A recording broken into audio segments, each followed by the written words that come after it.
প্রিয়া, তোমার ভালোবাসা পাওয়ার জন্য তোমাকে অনেক বিরক্ত করি। অনেক বিরক্ত করার পর আসলে নিজেকে বড্ড করুণা মনে হচ্ছে। আসলে তোমাকে আমি রাগাতে চাই না, তো তোমাকে রাগানোর কোনো আমার উদ্দেশ্য নয়।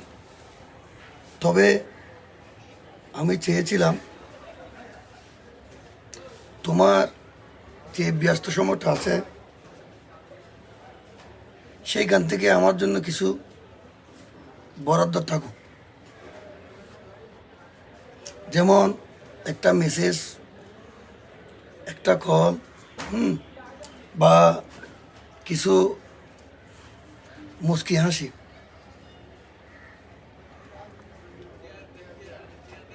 তবে আমি জানতাম না যে আমার এই অস্থিরতা বা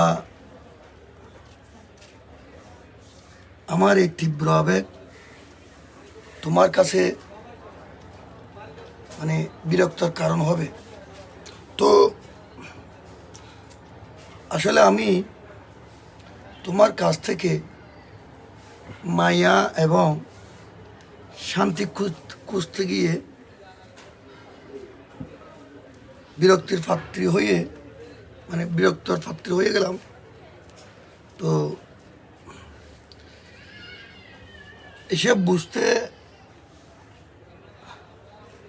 এখন বুঝতে পারছি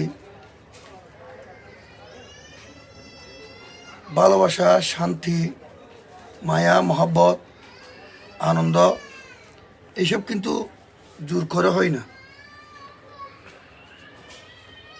বা বারবার বিরক্ত করে এগুলো পাওয়া যায় না। হয়তো আমার অভাব বা অনুপস্থিতি ছিল তোমার জন্য বড়ই শান্তি। সেই কারণে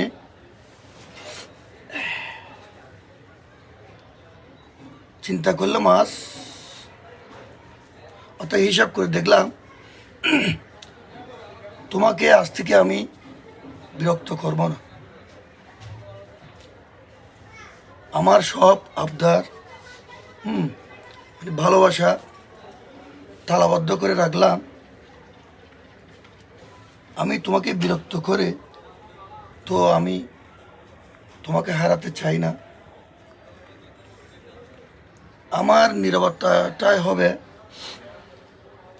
তোমার জন্য শান্তি, বা আমার নীরবতা দিয়েই তোমাকে আমি আমার কাছ থেকে মুক্তি দিলাম। যাই হোক, তুমি যেখানে থাকবে সেখানে ভালো থাকবে, আর তোমার শরীরের প্রতি যত্ন নিবে। কারণ মানুষের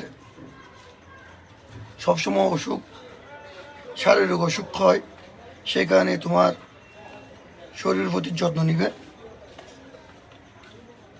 তুমি ওইটা ভুলে যেও না, তোমাকে আমি ভালোবাসবো না, তোমাকে আমি মৃত্যুর আগ পর্যন্ত ভালোবেসে যাব। ওকে।